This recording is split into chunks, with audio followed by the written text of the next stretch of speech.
Vivemos na geração mais livre da história. Você pode escolher com quem quer sair, pode escolher quando terminar, pode escolher quando ficar sozinho, pode escolher experimentar liberdade emocional, liberdade sexual, liberdade de opiniões e mais liberdade de sair quando quiser. Mas deixa eu te perguntar só uma coisa: se estamos no auge da liberdade, por que diabos estamos no auge da ansiedade emocional também?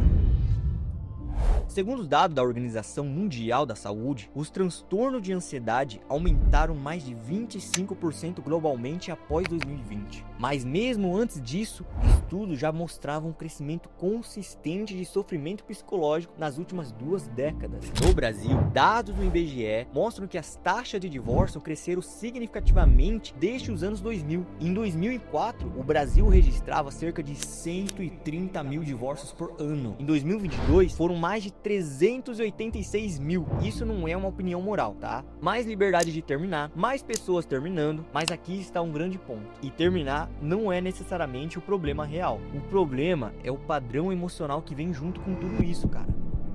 Existe um conceito na psicologia chamado paradoxo da escolha, desenvolvido por Barry Schwartz. Em um experimento clássico, consumidores expostos a 24 opções de geleia compravam menos e ficavam menos satisfeitos do que consumidores expostos a apenas 6 opções. Mais opções geraram mais indecisões e menos satisfação. Agora, aplica isso ao mundo afetivo. Se antes você conhecia a pessoa no seu bairro, na igreja, no trabalho, hoje você tem um cardápio infinito no bolso, cara. Tu abre lá o Tinder lá, é match infinito, é descarta, é troca toda hora. No Instagram tem pessoas que reclamam ainda por ganhar 50 curtidas nos stories, cara. Vocês têm noção do que é 50 pessoas na vida real? E quanto mais opção você tem, mais difícil é se comprometer profundamente com uma só. Não porque você é de fato uma pessoa ruim, mas porque o cérebro humano realmente não evoluiu para lidar com a abundância infinita. Nosso sistema nervoso foi moldado por milhares de anos de escassez sociais e grupos pequenos. E aqui entra a biologia. A teoria do apego, desenvolvida por John Bowlby e expandida por Mary Ainsworth, mostrou que o ser humano nasce biologicamente programado para formar vínculos. E vínculo não é poesia não, cara, é sobrevivência. Estudos longitudinais, publicados no National Institutes of Health, mostram que adultos com apego seguro apresentam níveis significativos maiores de satisfação conjugal e estabilidade relacional. Em um estudo com acompanhamento de 10 anos, casais com apego seguro apresentaram menor taxa de dissolução e maior capacidade de resolver conflitos. Já indivíduos com apego ansioso ou evitativo apresentaram maior estabilidade, maior frequência de rompimento e maior desgaste emocional. Ou seja, a forma como você se vincula afeta diretamente a forma como você sofre. Mas existe algo ainda mais interessante, tá? Pesquisas em neurociência mostram que apego romântico ativa áreas do cérebro semelhantes à atividade por dependência química, incluindo o sistema dopaminérgico. Isso significa que relacionamentos envolvem recompensa, expectativas e até sintomas de abstinência. Quando você termina, o cérebro entra em estado de privação. E o que muita gente faz? Busca uma nova fonte rápida de dopamina. É uma nova pessoa, uma nova validação, um novo estímulo, mas validação constante não substitui vínculo profundo. Inclusive, existe outro fenômeno chamado hedonic adaptation, adaptação hedônica. Estudos em psicologia positiva mostram que seres humanos se adaptam rapidamente a ganhos e prazeres. O que era novidade vira normal. O que era intenso vira algo comum. E isso vale para dinheiro, para conquista e vale também para pessoas. Então, quando alguém vive apenas de novidade, ela entra num ciclo: empolgação, adaptação, tédio e substituição. Repete. E isso não é moralismo, galera, é padrão neurológico. Agora junta isso com as redes sociais. Pesquisas mostram que o uso excessivo de redes está associado a maior comparação social e menos satisfação relacional, porque quando você está de fato em um relacionamento real, com conflitos reais, mas continua exposto a versões filtradas de milhares de outras vidas, o cérebro começa a comparar o real com o idealizado, e comparação constante corrói percepção de valor, cara.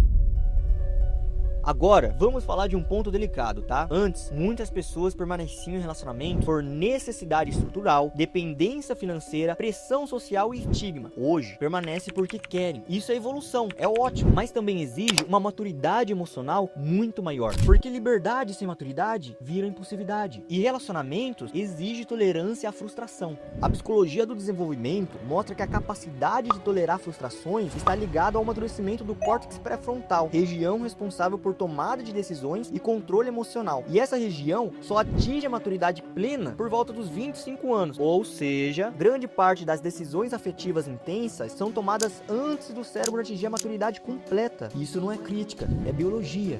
Agora, entra o ponto mais ignorado. Solidão. Pesquisas feitas por Harvard em um dos estudos longitudinais mais longos da história acompanham indivíduos por mais de 80 anos e mostram que qualidade de relacionamento é o maior preditor de felicidade e saúde ao longo prazo. Não é o dinheiro, não é o status e muito menos liberdade sexual irrestrita. É qualidade de vínculo, mas qualidade exige permanência. Permanência exige escolha consciente. Hoje temos liberdade de sair, mas será que estamos aprendendo a ficar? Existe um estudo curioso feito com voluntários onde eles tinham a opção de ficar sozinho com seus pensamentos por alguns minutos ou levar pequenos choques elétricos. E aí vem a loucura. Uma parte significativa preferiu levar choque. Não porque realmente gostavam de dor, mas porque o desconforto do tédio era maior. Agora pensa nisso aplicado à vida afetiva. Às vezes, não trocamos de pessoas porque odiamos quem está conosco. Trocamos porque não sabemos lidar com o vazio interno. E aí entra um erro mais comum. Acreditar que a liberdade é a ausência de compromisso. Quando, na verdade, liberdade madura é escolher algo e sustentar essa escolha. Relacionamento não é uma prisão, mas também não é um parque de diversão infinito. É uma construção, é repetição, ajustes e frustrações resolvidas. E aqui vem uma parte muito importante.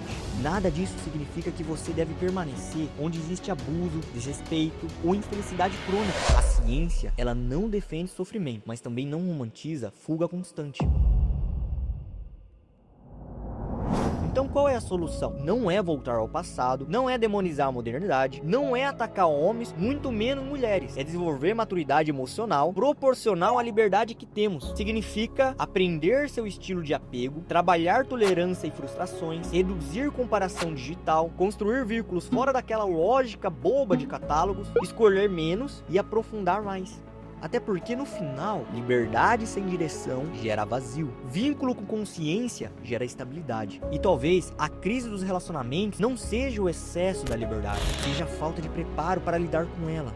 Possivelmente, o problema nunca tenha sido poder ir embora. Talvez o real problema seja não saber ficar.